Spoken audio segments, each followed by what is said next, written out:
big fan of Blockers. Blockers is funny because it's the parents are subverting that. fools in that, right? Like, you know, the kids are why I like Blockers. Like, the parent stuff in Blockers is funny, but I like the kids. And the funniest stuff is like Barinholtz, who's the one who's like, yeah, I want my daughter to fuck. Well, I also like that he's there the whole time, but he's never really on their crusade. He more just wants to hang out. God, that guy has gotten so fucking good. He's really good in that movie. His last scene in that movie almost brought me to tears. I know, and he's someone I was always kind of like, yeah, he's fine. He's kind of like high energy. Like, I was never like a big Ike Barinholtz fan. No, but I thought he was just big. Become so funny and like legitimately a very good actor. Yeah, he's a pretty good. Yeah, I mean, credit to Ike. Yeah, I like Ike. I think walked into that one.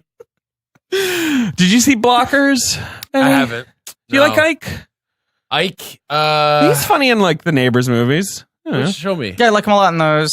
He's really good in Snatch, which I continue to stand for as an underrated. Still haven't seen it. Yeah, I do like this guy. Yeah, he's a good Ben Scumbum kind of. Totally. Yeah. He's like, but his role usually was more like, I'm in your movie for 10 minutes and I'm just bringing a lot of energy, right? I feel like he always has a goatee, and you're like, oh, this guy's fucking a scumbag. He's always got scuzzy looking facial hair. Yeah. He also was the guard in Suicide Squad, who they clearly set up to get his comeuppance and then just disappears from the movie. And I'm sure they filmed a comeuppance that they just. I'm sure they filmed 6 comeuppances. There's 8 plots in that movie that just they forgot to do. Like, doesn't Scott Eastwood die in that movie? And like, it's heroic. Hey, I forgot Scott Eastwood was in that movie. He's in that movie. But let's get back. I think he like dies, and it's like, oh shit, we lost Chad. Right. Like, you're just like, who's Chad? And then you're like, that was supposed to be like Cheetah's father? I'm sure it's some shit where his character was secretly supposed to be a teaser for some other it turns character. out he's, I don't know. He's Mr. Mixaplix's cousin? Fucking DC Universe. I can't wait to watch all the movies they've announced, though. I'm so excited. And you know what? It's stressful how many bonus episodes we're going to have to do, because we're going to have to do Shazam. We're going to have to do Black Adam. We're going to have to do Birds of Prey. We're going to have to do Harley and Joker. We're going to have to do Suicide Squad 2. Man of Steel 2. Sure. We're going to have to do...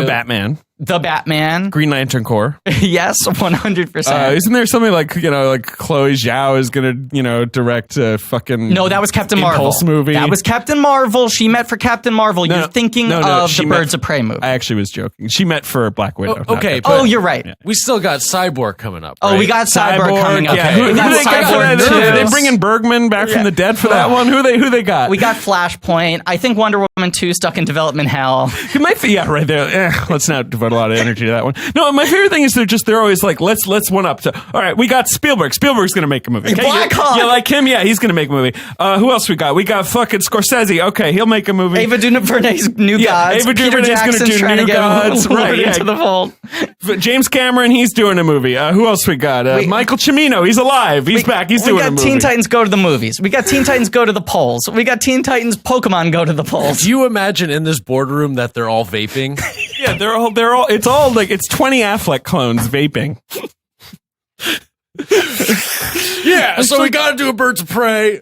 Like, Thomas Pynchon is going to direct a movie. Like, I'm just trying to think of, like, the most ludicrous person they could announce next. Like, who is it?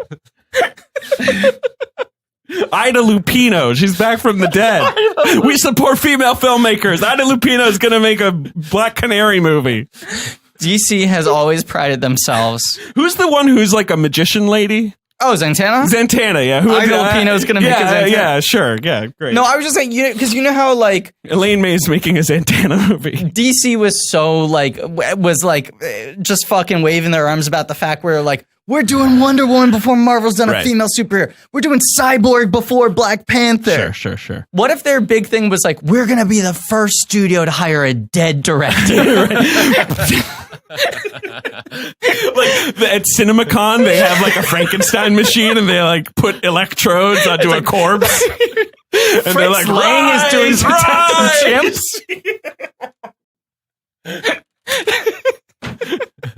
Chimps. What's going on? Frank Borzon just signed on for Solomon Grundy? King Vidor himself.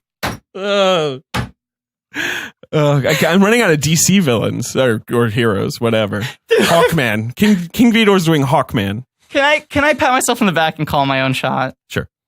I was at a Comic-Con It was something when we were promoting the Tick pilot. Okay. I can't remember which one it was, but I was there at the bar with Chris McCullough.